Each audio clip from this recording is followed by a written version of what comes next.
Ever bought something you didn't need and immediately regretted it? That's emotional spending, and it's silently destroying most people's financial progress.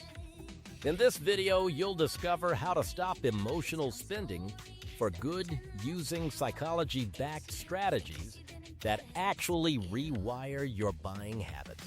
No extreme restrictions, no complicated rules, just practical mental tricks that help you control impulse buys and finally take charge of your money.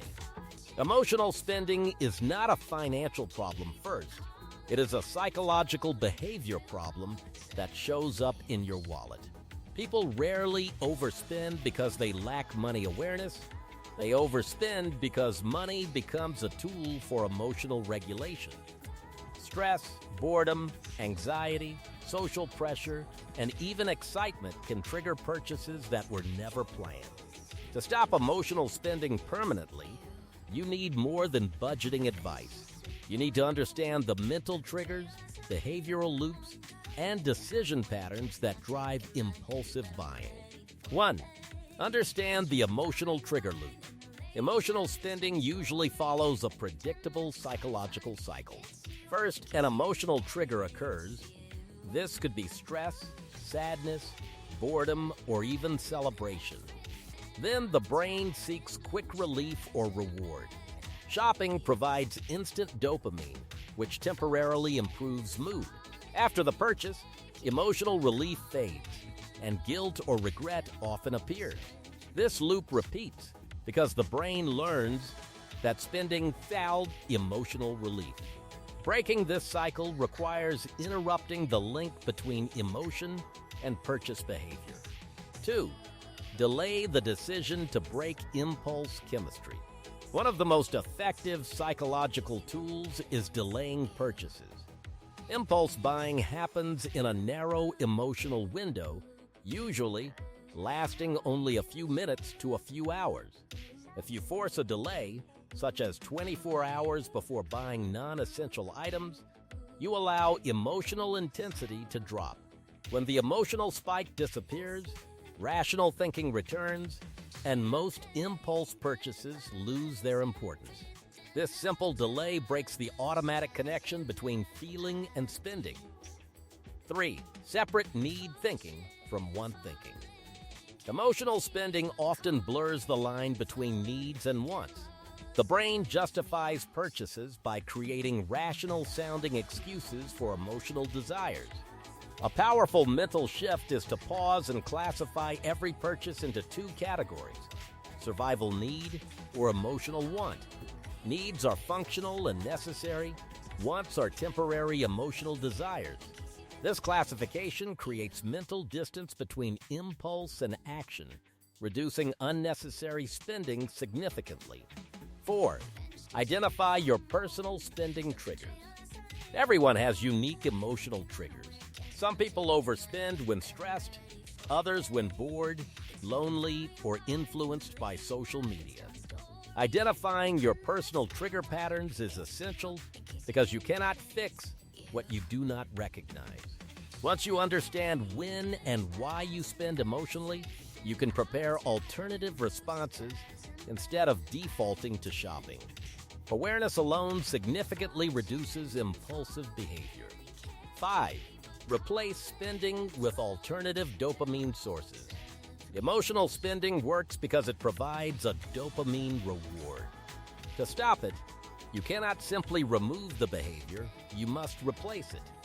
Healthy alternatives include physical activity, short walks, creative hobbies, or communication with friends.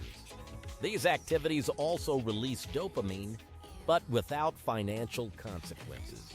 The goal is not to suppress emotion, but to redirect it into non-financial outlets. 6. Reduce exposure to spending triggers. Modern environments are designed to encourage spending. Social media ads, email promotions, discount alerts, and influencer content all increase impulsive buying behavior.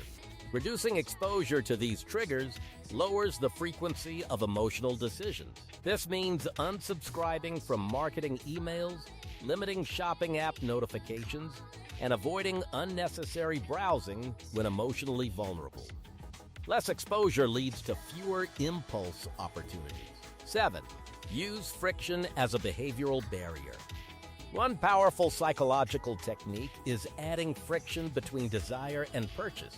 The easier it is to buy something, the more likely emotional spending will occur. By adding small barriers such as removing saved payment methods, avoiding one-click purchases, or requiring manual entry of card details, you force the brain to pause. That pause is often enough for emotional intensity to fade and rational thinking to return. 8. Understand the future self disconnect. Emotional spending happens because the brain prioritizes the present self over the future self. The immediate emotional reward feels more important than long-term financial stability. To counter this, you need to actively visualize future consequences. Before buying, ask whether this decision benefits your future financial stability or creates regret later. Strengthening the connection between present actions and future outcomes reduces impulsive behavior over time. 9. Build a controlled spending system. Completely eliminating spending is unrealistic, so the goal is controlled spending. This means creating boundaries where emotional spending is limited to a predefined portion of your income. When spending is structured, emotional decisions lose power because they operate within limits rather than chaos. This transforms spending from an uncontrolled habit into a managed system. 10. Break identity-based spending patterns. Many people unconsciously tie spending to identity, such as I deserve this or I need to treat myself. While these thoughts feel harmless, they often justify unnecessary purchases. Changing financial behavior requires changing identity perception. Instead of seeing yourself as an emotional spender, you begin to see yourself as a disciplined financial decision maker. Behavior change becomes permanent when identity shifts. Stopping emotional spending is not about strict restriction. It is about understanding psychological triggers and redesigning behavior systems. Emotional buying is driven by short-term feelings, but financial stability depends on long-term thinking. When you introduce delay, awareness, friction, and alternative dopamine sources, emotional spending naturally decreases. Over time, financial decisions become less emotional and more intentional. The real transformation happens when spending is no longer a reaction to emotion, but a conscious financial choice aligned with your long-term goals.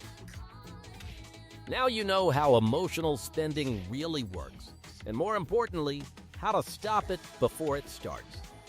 The key is awareness, delayed decisions, and building smarter habits over time. If you apply even a few of these strategies, you'll notice your savings grow almost instantly. If this helped you, don't forget to like the video and hit the subscribe button for more practical money psychology tips. Stay disciplined and spend with intention.